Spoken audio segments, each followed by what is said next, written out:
At ayan na nga mga lods, at binayagan na nga namin itong bahay na to dahil sa kadahilanang at nag-message na si Pag-ibig sa amin. At ngayon nga mga lods, di ko akalain na kami ang mananalo sapagkat kami ay tinext na kami ang second bid winner nito. Nag-backout nga ang unang nanalo dito. At ayun na, binigyan na kami ng authority to move in. At ito, makikita nyo mga lods, at medyo nilinis-linisan naman namin ito kahit papano. At nilakad na rin namin syempre ang Meralco neto. At ito, binigyan kami ng mga dapat namin gawin. At ito na nga ang bagong gustong gawin ni Meralco, na lagyan ng breaker na sarili ang metro bukod sa bahay. At ito na ang mga nangyari. Tayo, tatawagan natin yung Meralco para makabitan na tayo ng kuryente dyan. Alright. Medyo mahaba yung conversation namin ng Meralco dahil dito. So yan, tara na. Tatawagan ko na yung Meralco or i-viber ko na yung inspector niya para maano na to. May inspection na ulit. Sobrang ano na ngayon ng Meralco nung araw. Ano lang to eh. Dapat ganito lang to. PVC lang yung iba eh. Nung araw eh. Tapos ganun lang oh. Ngayon gusto na nila ganito na. Tapos may water hub na. Dating connection niya pag ganito lang oh. Nung dating standard nila. So yun. Kuya na.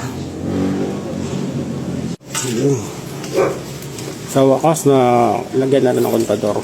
Ayan. Bagong bago, 0-0. Ayan, nakabitan na. So next step, papagawa na natin tong bahay. Yung bahay natin ano. Ayan, wala pa. 0-0 pa. So let's go. At ito na nga nandito na rin tayo sa hardware upang bilhin ang mga dapat bilhin. At ito na nga ang resibo ng aking pinagbilan. Wasak, I'm broke talaga dito sa gastos namin. At sakit sa bulsa.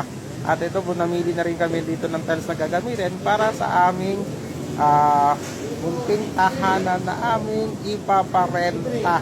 At gano'n na nga, napakadaming dapat bilhin. At ito pa, ang gastos, ang sakit. Ayan, yung mga resibo natin at inipon. Ito nga ang ating money. Nawakan ko lang ito, pero dumulas lang ito sa aking mga palad.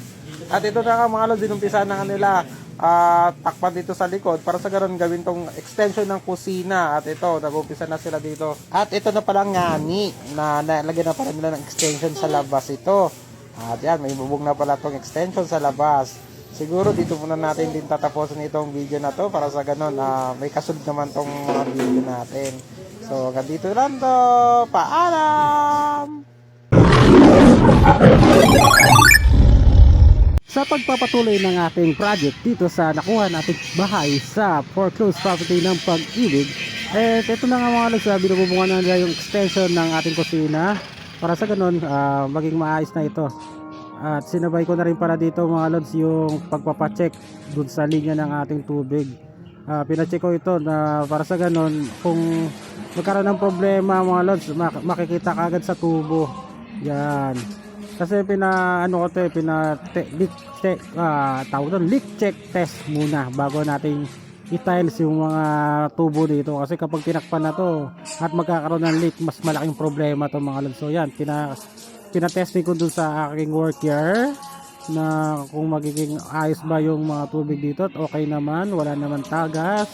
At pwede na natin ipagpatuloy yung pagka-tiles dito sa banyo. So yun na nga yun.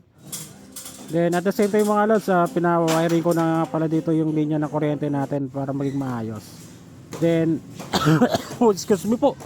Sinabay ko na rin pala dito mga lods yung pagpapakisan may mga lodi cakes. Sunod-sunod to mga lods, sunod-sunod na to para sa ganon maging maayos na tong bahay na nakuha natin sa Pag-ibig.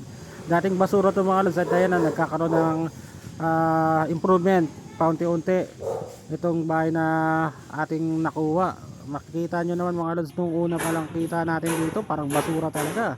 Yun nga ang sabi ng iba dito, ba't kung daw kumuha ng basurang bahay. Pero hindi nila alam, may potensyal ang bawat bahay na ating kinukuha sa Pag-ibig.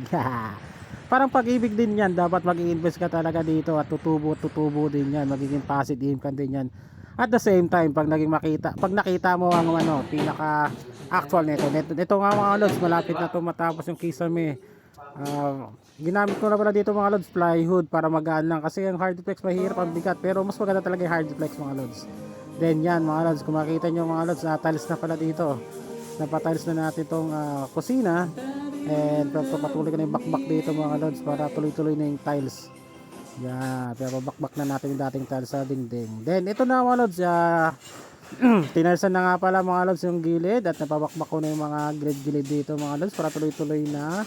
Then pinasabay ko na pala dito yung mga sa flooring mga lods. Yan, tuloy-tuloy yan mga lods. Sa sala, yan, makikita nyo mga lods, pinatiles na rin natin. Yung size nga pala ng ginamit ko dito mga lods, 60 by 60 para mabilis. Then at the same time mga lods, pinapinturahan ko na rin mga lods dito yung ating bubong. Makikita nyo mga lods, yan, para magbukang bago. Pero at ito pa rin yung mga lods, yung dating bubong pa rin yan. At yan na nga mga lods. So 5.5 lagas. Kasama na yung hamba. Ayan. Sasakay na. Ano?